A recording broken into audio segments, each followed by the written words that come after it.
Salut à tous et bienvenue dans cette nouvelle vidéo. La semaine 20, la revue de la semaine, juste après.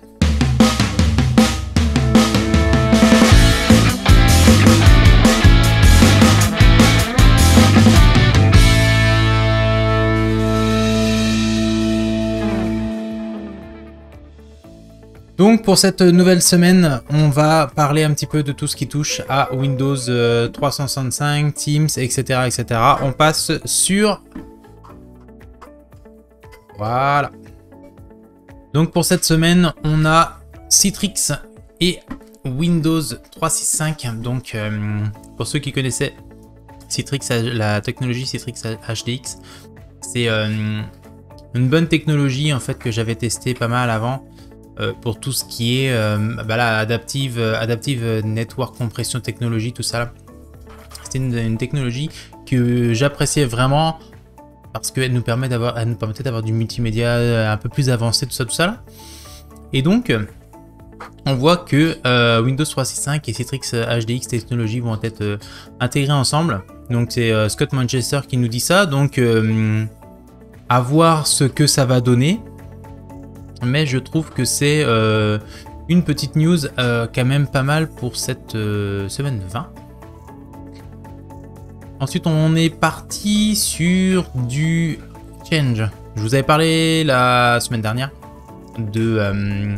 d'un outil qui permettait de pouvoir modifier les attributs d'un serveur Exchange directement, sans avoir à laisser un serveur Exchange dans ton environnement quand tu avais un mode hybride en place.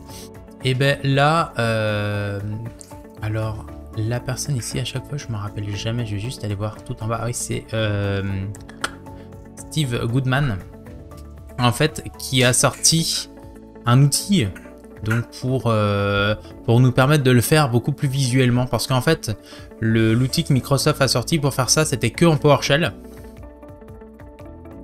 Et donc lui, il a sorti un outil, hop, donc il y a les prérequis, tout ça, là, je vous mettrai les liens en description. Et donc il a sorti un outil, voilà, donc en URL qui respecte un petit peu la même, je veux dire, le même homepage un peu de, on peut retrouver sur des sites modernes un petit peu là. Et donc Exchange Recipient Admin Center, donc il a appelé le ERAC. Et donc on va pouvoir comme ça manager directement. En fait tous les contacts, les managements, les recipients, les listes de contacts, etc. En fait, on va pouvoir pas mal faire tout ce qu'on veut sans avoir à laisser un serveur Exchange donc sur site après avoir mis en place le mode hybride. Et puis on n'aura pas besoin de le faire en ligne de commande PowerShell parce qu'on aura un petit GUI qui est je trouve pas mal fait. Donc je l'ai pas testé, donc toutes les news, tout ça un petit peu, c'est des news que je donne, que moi je vois, hein, j'ai pas le temps de tout tester, mais je vous mettrai les liens en description, comme ça vous aurez le temps de regarder un petit peu tout ça. Hop, et puis bon, Steve Goodman, hein, c'est PP quand même assez connu, tout ça là. Donc c'est quand même quelqu'un dans le milieu Exchange qui connaît pas mal ses affaires, je vous dirais. Ensuite on va avoir tout ce qui touche à Azure Virtual Desktop. Donc là sur Azure Virtual Desktop on a deux news qui sont un petit peu on va dire à rassembler. La partie fond d'écran, en fait fond d'écran, le background effect là, c'est maintenant GA dans Azure Virtual Desktop. Donc auparavant on pouvait pas mettre justement de fond d'écran comme ça, puis là du coup c'est GA depuis. Donc voilà, donc l'article date de 19 mai. Et donc pour le mettre en place, il faut avoir la version minimum de WebSocket Service, donc tout ce qui touche WebSocket, Teams, etc. Il y a des liens quand même dans la description, il y a de la documentation pour vous expliquer comment on installe Teams de la bonne manière, en fait, de la même façon dans un environnement Azure Virtual Desktop. Donc il y a le WebSocket installé, WebSocket Service de telle version, et le Windows Desktop client de telle version, et puis Teams telle version. Donc ça prend quand même un minimum de prérequis. On a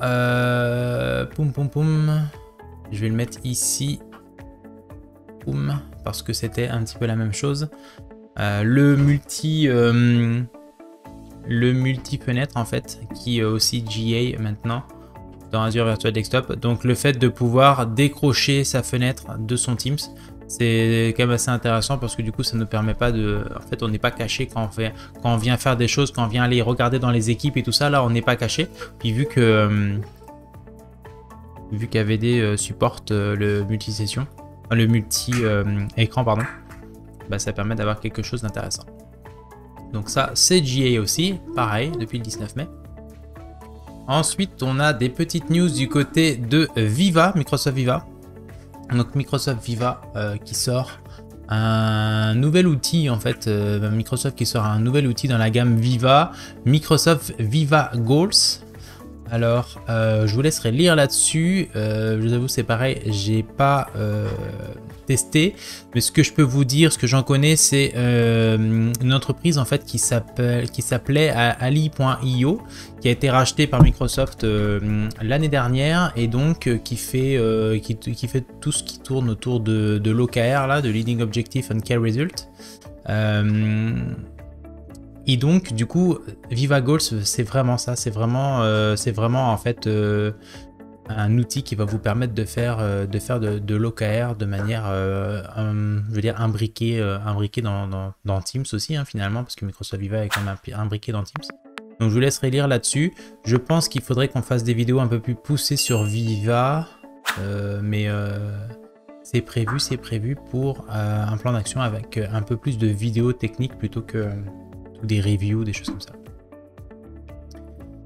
Ensuite on a un petit outil, hop, tiens, une nouvelle version, un petit outil qui s'appelle Azure Design Studio, que j'ai trouvé vraiment pas mal. Pour tous ceux par exemple qui veulent faire, alors là il y a encore beaucoup de choses hein, à venir dans cet outil là, mais pour tous ceux qui veulent faire du Ascode, on a par exemple ici l'outil, donc on va avoir en fait juste à drag and drop par exemple, là je vais drag and drop une adresse IP publique, mon firewall, pim pam pim, voilà, tac, et puis derrière on va pouvoir générer le code. Donc là juste pour vous montrer, je pense que lui il avait des samples, voilà, un Hub and Spoke Networking, on va loader ça. Donc ici on voit, hop, on voit ici hein, donc une infrastructure Hub and Spoke, et derrière on va pouvoir en fait venir l'exporter, c'est ici l'export, venir l'exporter en ARM template, bicep ou en PNG. Donc par exemple en ARM template, boum, on exporte et voilà, j'ai mon ARM template qui est déjà préfait, juste à modifier mon adressage, que je peux même modifier directement ici hein. Et puis derrière, j'envoie ça dans Azure et puis boum, ça va me sortir mon petit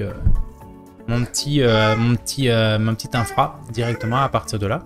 Puis vous aurez ça pour votre visio aussi. Ensuite, on a nos amis du Azure User Group Poland qui continuent leur course.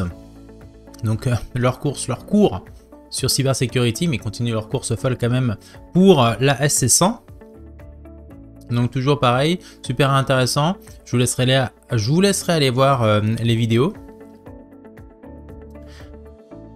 Et deux petites dernières news. Alors ça c'est plus pour, c'est moins technique là, mais j'ai trouvé ça m'a fait rire un peu.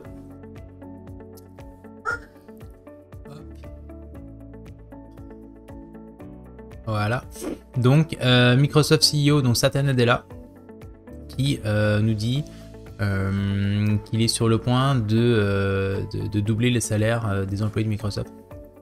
There is a good news for Microsoft employees during an increment season. Le CEO Satya Nadella a annoncé dans les plans donc qu'il allait doubler le salaire des employés, enfin booster le salaire des employés de Microsoft. Donc, boost the range of stock option, it gives some worker by at least 25%. Donc, je trouvais ça quand même, bon, petite news vite fait. Et puis, la deuxième petite news aussi rapide, c'est pour ceux qui passent des certifications. Donc, moi j'ai passé une certification il n'y a pas longtemps, là c'était hier ou avant-hier. J'ai passé à Z140 pour tout ce qui touche à Azure Virtual Desktop.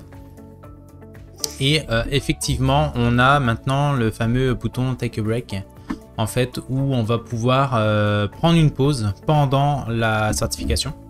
Donc là, prendre une pause pendant la certification. Après, il y a pas mal de... je vous laisserai lire la façon dont ça fonctionne, mais effectivement, tu prends ta pause après que le temps passe, etc. Tu vas revenir sur ta certif et puis ça va pas, le timer va pas s'arrêter. Mais voilà, c'est la news, la petite news qui pareil m'a fait un peu rigoler. Parce que moi, la limite, tu sais, quand tu passes des certifs, là c'est 1 heure, allez 2 heures celle-là, là, mais 1 heure, 1 heure 30. En général, tu l'as fait one shot. Take a break, je sais pas, je suis pas sûr. Donc voilà.